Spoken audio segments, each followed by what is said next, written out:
오늘도 하나님을 예배하시는 모든 분들에게 주님의 은혜와 평강이 함께 하시기를 주님의 이름으로 축원합니다. 예수님께서 감람산에서 승천하신 후 제자들은 예루살렘으로 돌아왔습니다. 예수님께서 예루살렘에서 떠나지 말고 머무르며 성령님을 기다리라고 하신 까닭이요, 또한 주님께서 그들에게 명하신 땅끝까지 증리될 출발점이 바로 예루살렘이었기 때문이었습니다. 이에 그들은 감람산에서 내려와 예루살렘으로 돌아온 것입니다. 그리고 그들은 자신들이 유하던 다락방으로 들어갔다는 사실을 본문은 기록을 하고 있습니다. 본서를 기록한 누가는 다른 때와는 달리 그들이 기거하던 장소를 호칭할 때 누군가의 집이 아닌 다락방에 기거했다라는 사실만 기록하므로 그 가운데 특별한 영적 의미를 우리에게 밝혀주었습니다.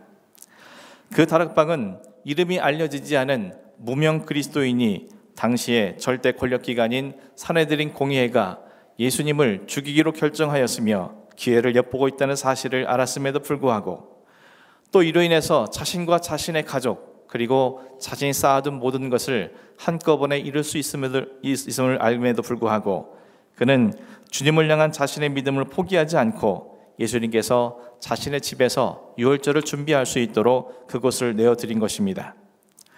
또 그의 아내 마리아 역시 남편의 믿음에 영향을 받아서 남편이 죽음 이후에도 주님을 위해서 제자들과 성도들의 모임의 장소로, 그리고 예배와 기도 처소로 자신의 집을 내어놓았습니다.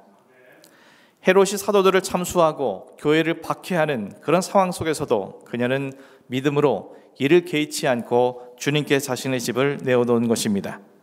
뿐만 아니라 사랑하는 자신의 하나뿐인 아들인 마가가 주님을 위해서 일평생 살아갈 수 있도록 바나바와 더불어 험난한 선교 여행을 떠날 수 있도록 했으며, 복음을 증거할 뿐만 아니라 복음서를 기록할 수 있는 믿음의 사람으로 성장시켰습니다. 그와 같은 큰 믿음을 지닌 그들의 다락방은 예수님의 최후의 식사와 주님의 살과 피를 상징하는 성만찬의 장소로 사용되었으며, 예수님께서 이 땅에 남기신 마지막 유언의 말씀이 선포된 곳도 그것이었습니다. 부활하신 이후 예수님께서 처음으로 찾아간 곳도 그것이요, 성령님을 기다리던 제자들을 비롯한 120여 명의 성도들이 함께 기도했던 곳도 그것이며, 오순절날 성령님께서 임재하신 곳도 그것이었습니다. 이후로도 초대교회 성도들이 함께 늘 기도하던 복음의 산실이요 예배의 처소가 바로 그것이었다는 점입니다. 이 모든 것은 주님께서 그들의 믿음을 귀히 여겨주셨기 때문에 가능한 일이었음을 지난 시간 말씀을 통해서 함께 살펴보았습니다. 우리 오늘 본문을 통해서 다락방에서 그들이 무엇을 했는지 함께 살펴보길 원합니다. 본문 13절 14절 말씀입니다. 들어가 그들이 유하는 다락방으로 올라가니 베드로, 요한, 야고보, 안드레와 빌립, 도마와 바돌로메, 마테와 및 알페오의 아들 야고보, 셀로신 시몬, 야고보의 아들 유다가 다 거기 있어 여자들과 예수의 어머니 마리아와 예수의 아우들과 더불어 마음을 같이하여 오로지 기도에 힘쓰더라. 예루살렘으로 돌아온 그들은 자신들이 유하던 다락방에 들어갔습니다. 그곳에는 제자들뿐 아니라 그 모인 수가 120여 명이 되었다는 사실을 15절 말씀은 기록을 하고 있습니다. 그들 가운데에는 가룟 유다를 제외한 11명의 제자들과 예수님의 어머니 마리아와 예수님의 아우들 야고보, 요셉, 시몬 유다 등 4명과 그리고 다수의 여자들이 포함되어 있음을 말해주고 있습니다. 부활하신 주님이 승천하신 뒤 감람산에서 예루살렘에 돌아온 제자들과 성도들의 가장 먼저 행한 일은 한 곳에 모여서 마음을 같이하여 오로지 기도에 힘쓰는 것이었습니다. 부활하신 주님을 만난 후 제자들과 성도들에게 있었던 가장 큰 변화는 기도였습니다. 부활하신 주님을 만나기 전 사복음서 그 어디에도 그들이 기도했다는 내용은 기록되어 있지 않습니다. 오히려 주님이 겟세마네 동산에서 그들에게 기도할 것을 요청하셨을 때 그들은 잠이 들어 있었고 주님으로부터 한시 동안도 깨어있을 수 없더냐며 책망을 들은 기억으로만 남아있을 뿐입니다. 하지만 부활하신 주님을 만난 이후, 그리고 주님이 승천하신 뒤 가장 큰 변화는 그들의 삶이 기도의 삶으로 변화되었다는 사실입니다. 그리고 그 기도의 삶은 지금 사도들과 성도들의 신앙의 중심이 되었습니다. 그래서 사도행전 2장에 성령님이 임하시기 전 그들은 함께 모여 기도하고 있었고, 2장 후반부 초대교회 공동체는 날마다 모여 기도에 힘썼다라고 증언하고 있습니다.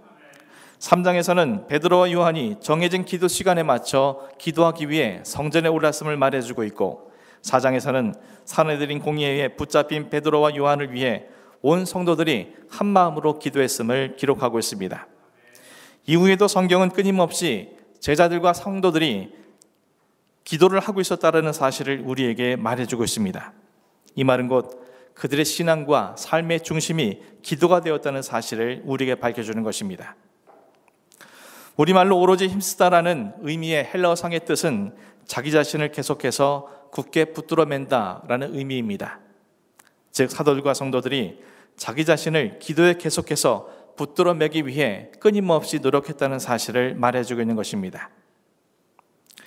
그렇다면 왜 제자들과 성도들은 다락방에 들어가 기도에 자기 자신을 굳게 붙들어 매기 위해 노력한 것입니까? 예수님의 명령을 따라 그들이 예루살렘에 머물게 된 이유를 살펴보면 그 이유를 생각할 수 있습니다.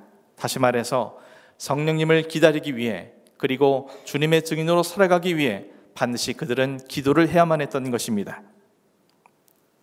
성령에 대해서 주님은 이렇게 증언하신 바 있습니다. 요한복음 14장 17절 말씀과 16장 13절 말씀입니다. 그는 진리의 영이라 세상은 능히 그를 받지 못하나니 이는 그를 보지도 못하고 알지도 못함이라. 그러나 너희는 그를 아나니 그는 너희와 함께 거하심이요 또 너희 속에 계시겠습니다. 그러나 진리의 성령이 오시면 그가 너희를 모든 진리 가운데로 인도하시리니 그가 스스로 말하지 않고 오직 들은 것을 말하며 장래 일을 너희에게 알리시리라. 예수님께서는 성령님은 진리의 영이라 말씀하셨습니다. 그렇다면 제자들이 아직도 이 세상의 욕심과 욕망이 남아있다면 그들의 심령 속에 진리의 영이신 성령님께서 임재하실 수 있겠습니까? 설사 진리의 영이신 성령님께서 그들에게 임하신다 한들 그들을 진리 가운데로 이끄실 때에 그 성령님의 이끄심대로 순종할 수 있겠습니까? 또한 성령님께서 그들에게 장래 일을 말씀해 주신다 한들 그들이 믿고 따라갈 수 있겠습니까? 그들에게 주어진 장래 일, 주님을 위해서, 복음을 위해서 자신들의 생명을 내던져야 함을 그들이 알게 되었을 때 담대히 자신들의 생명을 주님을 위해 내어놓을 수 있겠습니까? 제자들은 성령님께서 자신들에게 임하시기 위해 자신들이 무엇을 해야 하는지 정확히 알고 있었습니다. 때문에 사도들과 성도들은 성령이 강림하신 오신 날 이르기까지 함께 모여 기도하기를 힘썼던 것입니다. 기도에 자신을 굳게 붙들어 맬 때에만 자신들의 모든 욕망과 욕심이 제거될 수 있고, 그래야만 진리의 성령님께서 자신들에게 임하실 수 있음을 비로소 그들이 깨달았기 때문이었습니다. 하지만 중요한 것은 다락방에서 기도하던 제자들과 120여 명의 성도들이 변한 것은 그들의 기도하는 행위뿐만이 아니라는 사실입니다. 세상의 우상을 섬기는 자들도 자신들이 믿는 신 앞에 끊임없이 기도하는 행위를 나타내고 있습니다. 과거의 그들의 기도와 지금 현재 기도가 이전과 다르지 않다면 그들의 기도는 우상에게 절하는 자들과 똑같은 기도로 전락할 수밖에 없습니다. 하지만 본문 속 제자들과 성도들은 기도하는 행위뿐 아니라 간구의 내용 역시 변화되었음을 우리는 말씀을 통해서 확인할 수 있습니다. 그들이 부활하신 예수님을 만나기 전 그들이 했던 간구는 오직 주님이 이스라엘의 왕으로 등극하시는 날 자신들에게 더 높은 자리를 달라는 것뿐이었습니다. 하지만 그들의 간구의 내용이 달라졌습니다. 그들의 기도 내용이 어떻게 달라졌겠습니까? 예수님께서 십자가에 못 박혀 죽으시기 전날 겟세마네 동산에서 밤이 맞도록 기도하셨습니다. 목전에 임박한 당신의 죽음을 앞두고 주님께서는 심히 슬퍼하시고 고민했다라고 성경은 말해주고 있습니다. 얼마나 주님의 심정이 괴로우셨으면 주님께서는 아예 땅바닥에 엎드리신 채 당신의 얼굴을 땅에 대고 땀에 피가 베이도록 기도하셨다고 기록하고 있습니다. 누가복음 22장 40절에서 42절 말씀이 이렇게 말해줍니다. 그곳에 이르러 그들에게 이르시되 유혹에 빠지지 않게 기도하라 하시고 그들을 떠나 돌 던질 만큼 가서 무릎을 꿇고 기도하여 이르시되 아버지여 만일 아버지의 뜻이거든 이 산을 내게서 옮기시옵소서. 그러나 내 원대로 마시옵고 아버지의 원대로 되기를 원하나이다 하시니, 예수님은 제자들에게 유혹에 빠지지 않도록 기도하라고 말씀하셨습니다. 이 말은 곧 당신이 기도하시는 이유가 유혹에 빠지셨기 때문이라는 사실을 말해주는 것입니다. 특별히 주님께서는 돌 던진 만큼의 거리에서 기도하셨다라고 기록합니다. 돌 던진 만큼의 거리라는 것은 예수님께서 땀에 피가 베이도록 기도하시는 모든 내용들이 제자들의 귀에 들렸다라는 의미입니다. 그렇다면 주님께서 말씀하신 기도 내용 가운데 유혹이라 불릴 만한 것이 무엇이겠습니까? 이 잔, 즉 하나님 아버지께서 당신에게 마시게 하신 십자가 고난의 잔을 피하는 것이 당신에게 주신 유혹이라는 사실을 주님의 기도를 통해서 확인할 수 있습니다. 이 잔을 피하고 싶어하는 주님의 마음 그 자체가 바로 주님을 유혹에 빠뜨린 실체였던 것입니다. 하나님께서 당신을 이 땅에 보내신 목적과 이 땅에서 반드시 이루셔야 할 사명은 최종적으로 군병들에게 잡히고 많은 고난과 조롱 가운데 십자가에 죽으심으로 온 인류의 죄를 대속하시는 것입니다. 그런데 그런 하나님의 뜻에 순종하려는 것이 아니라 그 잔을 피하고 싶어하는 주님의 원이야말로 가장 큰 유혹이었습니다. 그러나 땀에 피가 베이도록 3번 기도하시고 난 끝에 그 유혹이 제거되고 아버지의 원대로 되기를 원하나이다라고 주님은 고백했습니다.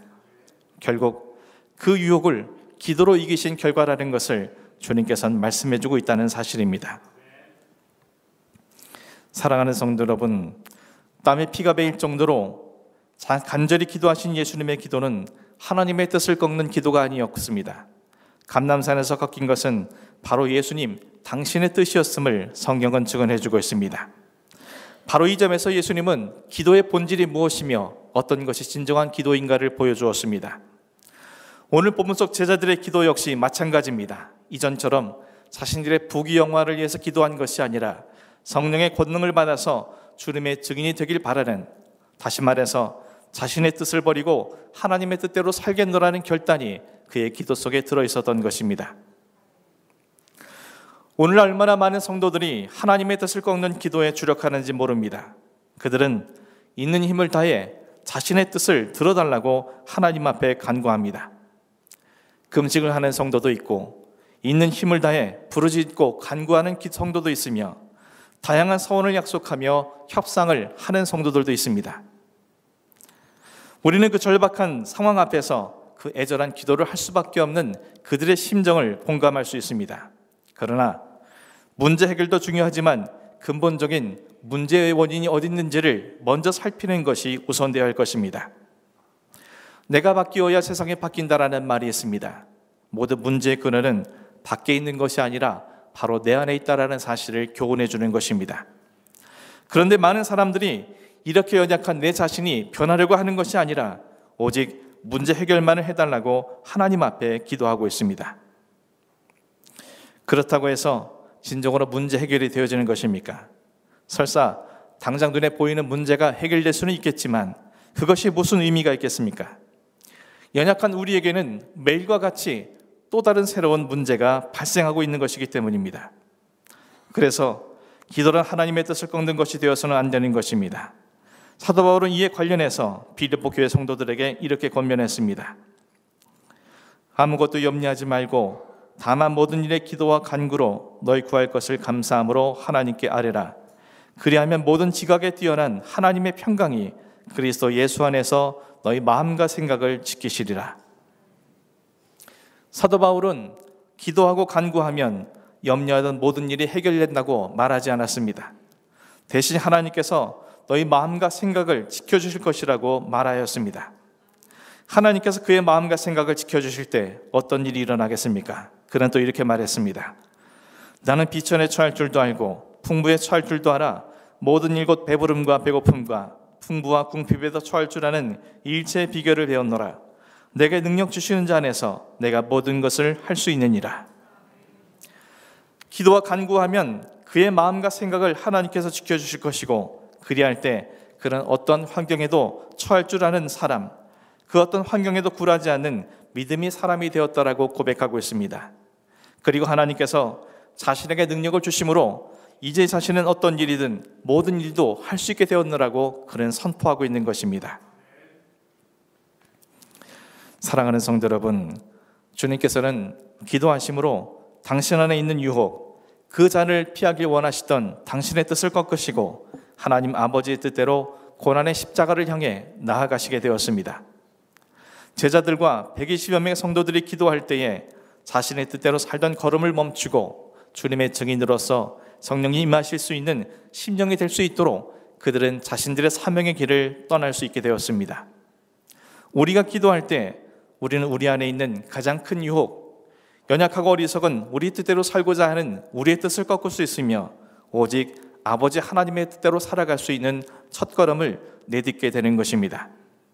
우리가 기도할 때 하나님 아버지께서는 그런 우리들의 연약한 마음과 생각을 당신의 평강으로 지켜주시고 어떤 일이든 흔들리지 않는, 어떤 일이든 넉넉히 감당할 수 있는 능력의 사람으로 세워주실 것임을 말씀을 통해서 약속해 주고 계신 것입니다.